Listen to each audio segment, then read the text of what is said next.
रहमतुल्लाहि व बरकातुहू। आज आपके लिए लेकर आई हूँ कैसा लेक्चर, जिसमें हमने सीखना है कि बच्चों की फिंगरलेस ग्लव्स किस तरह से बनाई जाती हैं।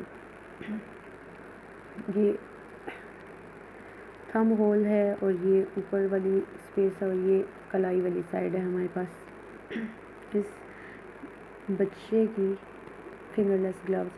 ये जो साइज़ है ये 5 to 7 ईयर्स या 3, 4 to 7 ईयर्स के लिए ये साइज़ है। ठीक है, इस चलिए इसको बनाना स्टार्ट कर देते हैं। इसमें जो मैंने चेन स्टिच इस्तेमाल की हुई है वो हाफ डबल क्रोशेट है और कुछ डबल क्रोशेट भी है, हाफ डबल क्रोशेट भी है और सिंगल क्रोशेट भी है।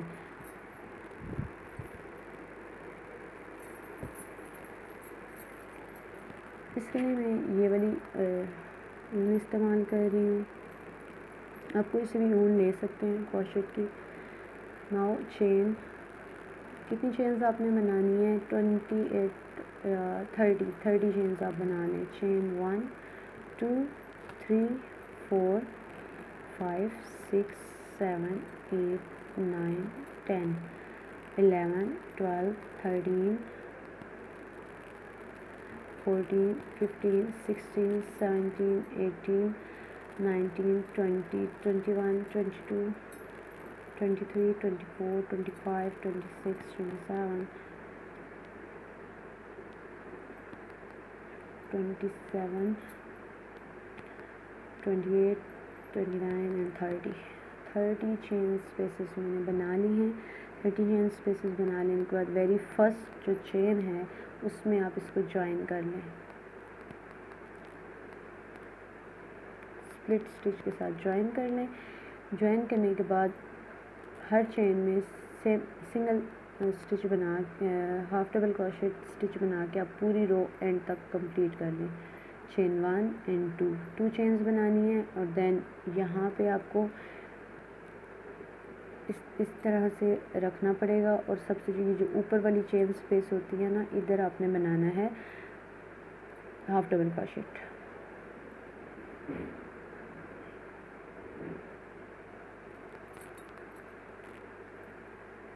हाफ डबल क्रोशेट के लिए हम लूप पर तीनों स्टिचेस लेते हैं, लूप पर ये धागे लेते हैं और फिर इनमें से एक बार ही पुल आउट कर देते हैं। ये हाफ डबल क्रोशेट होती है।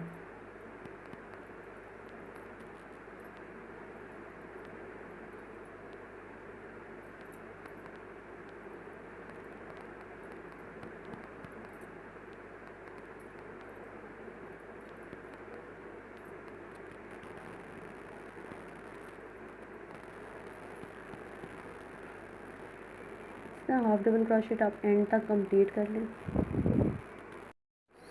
मैंने यहाँ से इसको ज्वाइन कर लिया है कंप्लीट करके। इस तरह से आपके पास ये बन जाएगा। ठीक है, बना के इस तरह से अभी इधर से ऊपर इसकी 3 चेन्स बना लें।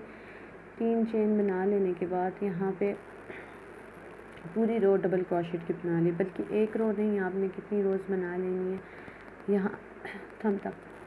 1 तो हो गई ना, 2 3 4 रोज़ आप बना लें डबल क्रोशेट की या सिंगल क्रोशेट की भी बना रही हैं तो 6 रोज़ बनेगी और अगर हाफ डबल क्रोशेट की भी बना रही हैं तो 5 रोज़ बनेगी। ठीक है, इनको अब मैं स्टार्ट करती हूँ। डबल क्रोशेट की रो बनाती हूँ।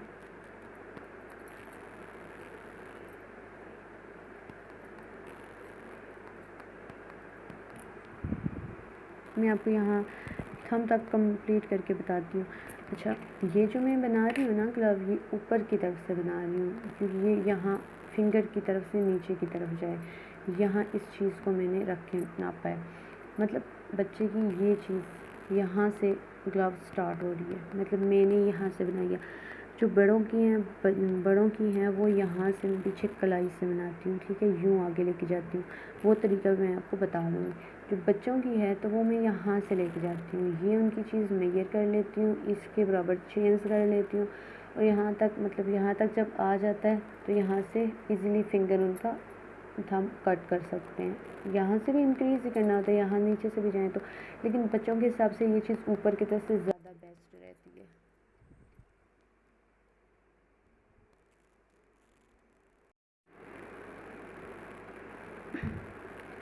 मैंने 2 डबल क्रोशेट की रोज़ 1 हाफ डबल क्रोशेट की रो बना ली है। यहाँ तक मेरा थम तक कंप्लीट हो चुका है, इस एरिए तक। तो इस एरिए तक कंप्लीट हो जाने के बाद यहाँ से हमने तरफ रख दिया। मैंने न्यू कलर ऐड नहीं किया, आपको मैंने कलर लगाने का तरीका बताया हुआ है, वो आप जाके देख सकते हैं। अब यहाँ तक ये चीज़ हो गई। अब यहाँ से मैंने कट देना है, किसका,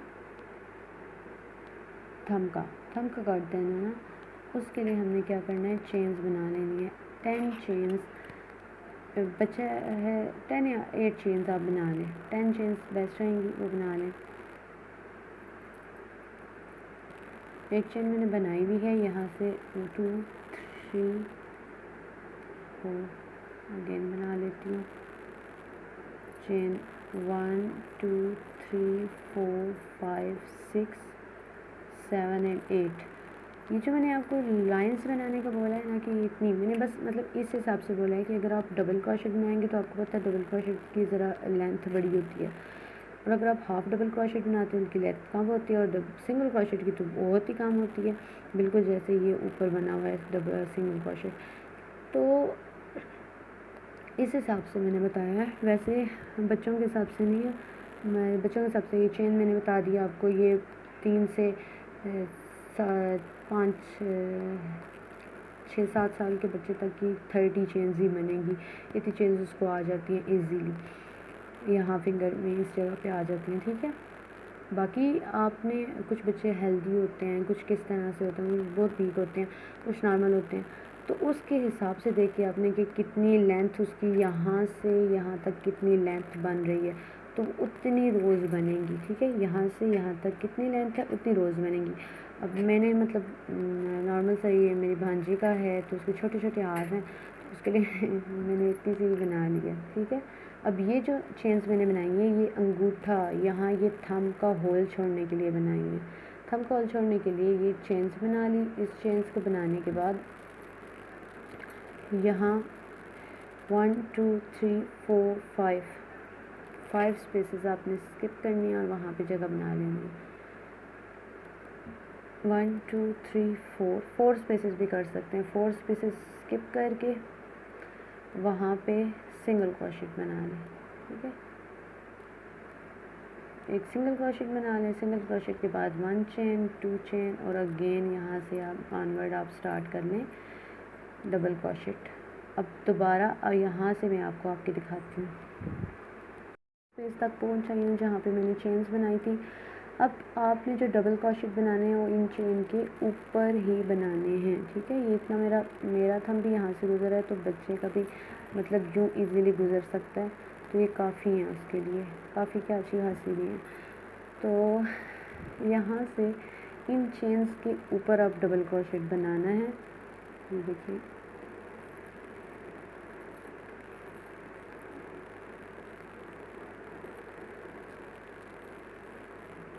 एक डबल क्रोशेट एक स्पेस में।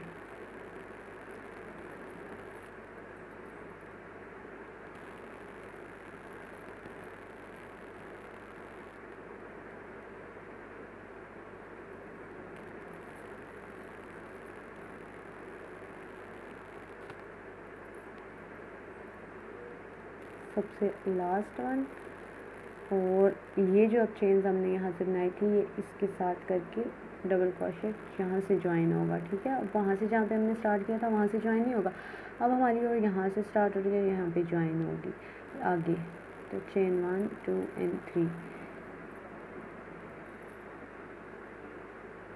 ये देखिए तो हमारे पास बन गया है थंब होल। यहाँ से क्या बन गया, थंब होल बन गया है। तो मैं आपको ऐसे दिखा सकती हूँ, इजीली मुझे भी आ रहा है, ठीक है। यूँ थंब होल बन जाता है और ये बाकी आ जाता है।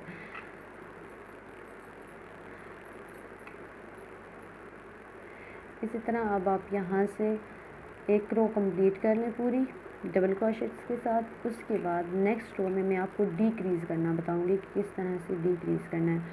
अब ये जो हमने 8 डबल क्रोशेट इंक्रीज़ किए ना, इनको नेक्स्ट रो में, ये वाली रो तो मैं बनाऊँगी पूरी, उससे अगली जो रो है ना उसमें हमने अब इनको करना है काम, ठीक है। तो स्टार्ट करते हैं।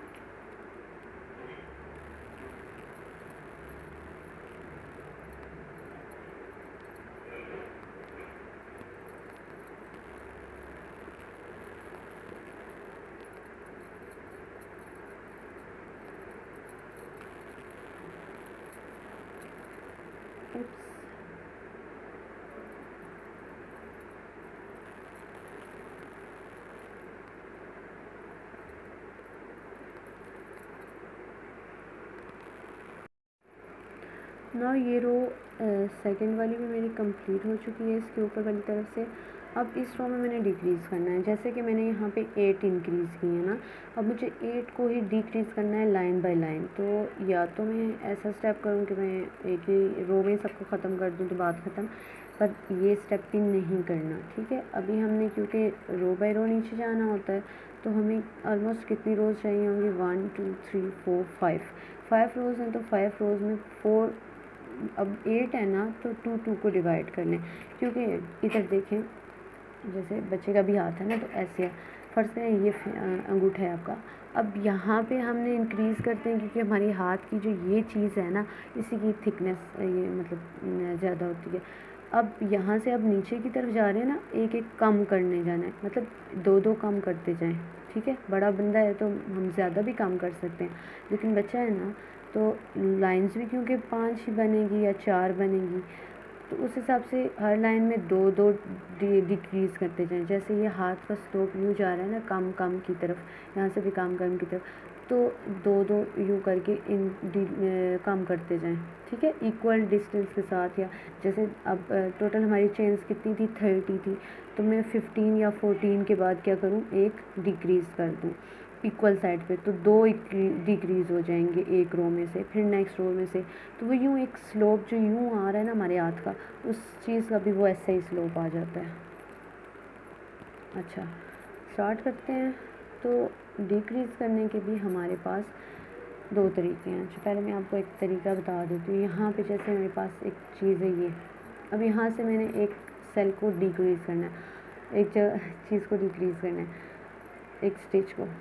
अब जो नॉर्मल इंसान के ज़हन में बात आती है, कुछ लोग करते हैं, तो वो ये तरीका है कि एक चेन बस कम करना है ना, हम क्या करते हैं, उठा के उस चेन को स्किप किया और आगे वाली पे जंप मार दिया, कम कर दिया, भाई हो गया कम। ये वाला काम हम ऐसे कर देते हैं। ये देखें, अब आपको वाज़ेह तौर पे यहाँ पे एक चेन, ये होल दिख रहा है ना, इस तरह का एक होल दिख रहा है। ये यहाँ से हमने चेन स्किप कर दी, उठा के यहाँ लगा दिया, तो हम समझते हैं भाई हमारा डिक्रीज़ हो गया, जबकि ये हमारा एक फ्लॉ नज़र आ रहा होता है। इसी तरह से एक स्पेस हर स्टिच में, अगर हम इस तरह से डिक्रीज़ करेंगे,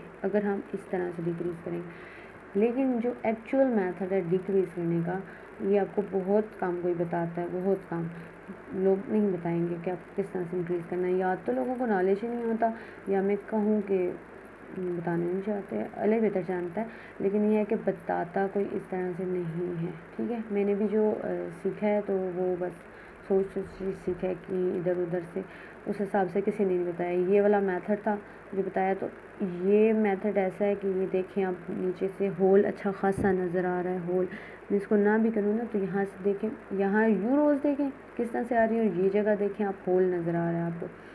अच्छा, अब ये जो मेथड मैं आपको बता रही हूँ डिक्रीज़ करने का, उसके लिए आप पहले डबल क्रोशेट की तरह आपने ये इसमें डालना है।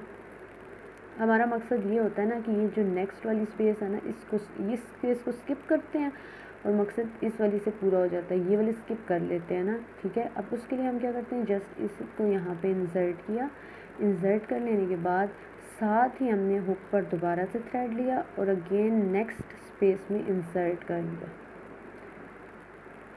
दोनों स्पेसेस में इंसर्ट कर लेने के बाद इसको पुल कर लेते हैं। जैसे ही पुल करते हैं, फिर पीछे 2 स्पेसेस रह जाती हैं, 2 स्पेसेस में पुल करने के बाद उन 2 में से भी पुल कर लेते हैं। अब देखें, ये हमारी चेन स्पेस जो है वो स्किप भी हो गई है, ठहरें, और हमारा कोई होल भी नहीं रहा।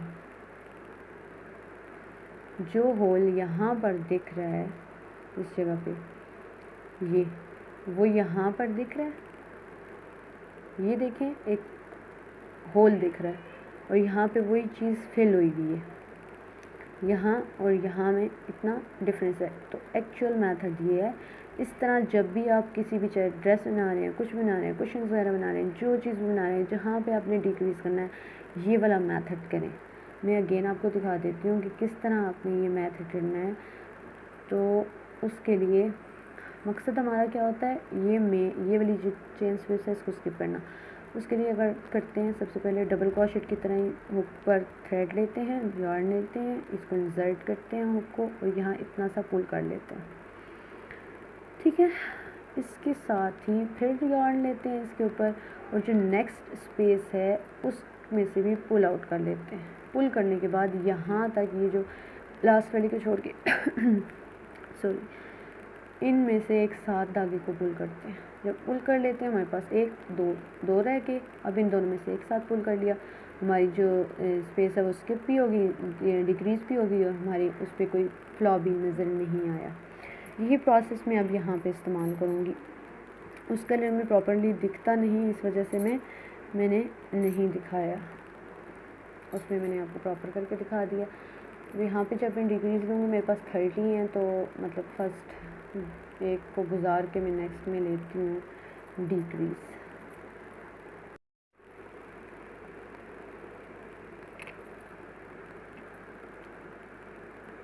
वही प्रोसेस जो मैंने वहाँ पे इस्तेमाल किया वही यहाँ पे कर रही हूँ। 2 में अब 2 रह गई हैं तो यहाँ पे कर दिया। अब करने के बाद यहाँ से इसको आगे 12 या 15 जो है मैं कंप्लीट कर लूँगी डबल क्रोशेट्स और आखिर में फिर मैं डिक्रीज़ कर लूँगी। बिल्कुल आखिर में नहीं, मतलब 1-2 स्पेसेस स्टिचेस से पहले इसको एक जगह से स्किप कर लूँगी और हर रो में 2-2 में डबल क्रोशेट जो है वो स्किप करूँगी। अगर बच्चा बड़ा है या बंदा किसी का बना रहे हैं तो आप ज़्यादा भी स्किप कर सकते हैं, लेकिन आपकी इक्वलिटी रखनी है बीच में कि नंबर ऑफ़ स्टिचेस जो हो ना वो बराबर हों। ये ना हो आप दोनों जो स्टिचेस हैं डिक्रीजेज हैं वो एक ही साइड से कर रहे हों, ठीक है। ये सारे उठा के एक ही साइड से। सो ये मेरी ग्लव कंप्लीट हो चुकी है। अब ये जो हमारी अंदर वाली साइड होती है वो नीट होती है और बाहर वाली साइड समटाइम्स अंदर बाहर चेंज होता रहता है। अब ये बाहर वाली साइड को देखें तो मैं जब इसको कन्वर्ट करूँगी अंदर वाली तरफ से, अब देखें ये देखें, अब जो इसमें नीटनेस आपको लुक नज़र आ रही है नीटनेस वाली, ये हमारी नीट साइड होती है ग्लव की, ठीक है। ये हमारी नीट साइड होती है और दूसरी साइड जो होती है वो इसकी उलट साइड होती है, वो नीट साइड नहीं होती। यहाँ से अब कितनी प्रॉपर और नीट नज़र आ रही है। अच्छा, अब तो 2 चीज़ें रह गई हैं वो ये हैं, एक ये धागा और एक ये धागा। इस धागे को आप किस तरह से छुपा सकते हैं, अंदर की तरफ जाएं, इस धागे को यहाँ से पुल करें और यहाँ इसके करीबी जो भी धागे हैं करीबी, उन धागों के नीचे से इसको पुल कर लें।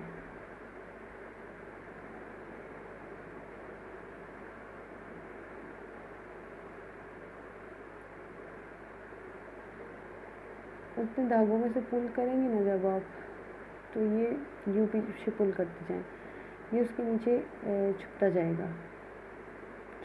तो फिर जब हम इसको पहनेंगे, इस्तेमाल करेंगे, तो ये धागा यहाँ से बाहर नहीं निकलता। हाँ, अगर बड़ा ना हो तो फिर इसके साथ इसको थ्रेड कैंची के साथ इस धागे को यहाँ से काट लें, जितना बाकी बच जाता है उसको काट लें। इसी तरह इसको भी इस्तेमाल करेंगे। अगर इस तरह से इसको इस्तेमाल नहीं करना तो सुई के साथ भी इसको इस्तेमाल कर सकते हैं।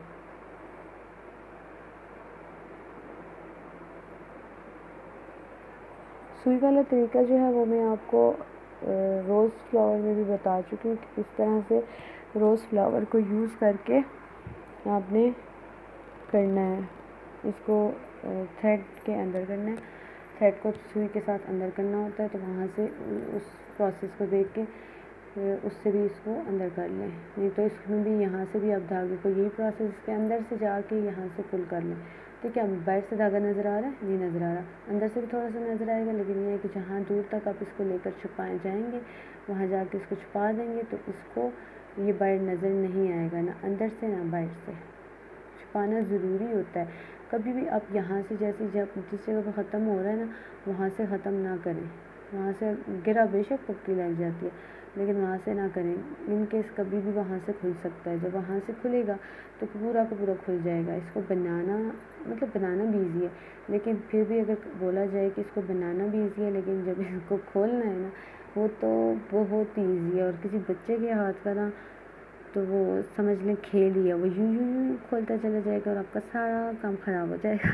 इसलिए जो भी एंड में धागा रहता है ना, तो उसको आपने लाजमी अंदर छुपाना है। जो नॉट हमारी आखिरी लगती है, उसके बाद उसको अंदर छुपाना है कहीं दूर करके, फिर उसको सिज़र के साथ काट देना है, और ये होगी आपकी क्रॉशेट बेबी ग्लव तैयार। इसी तरह से आप बड़ों की बना सकते हैं, बच्चों की बना सकते हैं। एक मेथड ये हो गया। इसके अलावा मैं आपको बड़ों की बनाना सिखा दूँगी। इसके बाद आप इसमें फूल लगा सकते हैं। बेबी गर्ल्स की बना रही, बॉयज़ की बना रही हैं, तो यहाँ पे स्ट्रिप लगा के बटन भी लगाए जा सकते हैं। जो भी आप लगाना चाहें, आपको पसंद हो, वो आप लगा सकते हैं। ये हमारे पास थंब का होल है, तो अगर मैं यहाँ से अपनी फिंगर ही इनपुट कर देती हूँ, तो ये थंब का होल किस तरह से आ रहा है देखिए। थंब को ही पुट कर दूँ तो ठीक है, ये ऊपर की तरफ से आएगा। और देखिए नीचे की तरफ, वो नीचे कम होता हुआ गया है। मैंने उसको क्लोज़ कर दिया। अब जहाँ से हमने इंक्रीज़ डिक्रीज़ किया था, वहाँ से भी कोई होल बना हुआ दिखाई नहीं दे रहा। यहाँ से देखिए मैंने इंक्रीज़ डिक्रीज़ किया था यहाँ से, तो वो यहाँ से दिख रहा है, नहीं दिख रहा। तो ये एक प्रॉपर तरीका है डिक्रीज़ करने का भी। बाकी आपको होप्स सो आज की ग्लव समझ आ गई होगी, अच्छी भी लगी होगी। और अब इसको प्रैक्टिस करके मुझे लाजमी दिखाएं।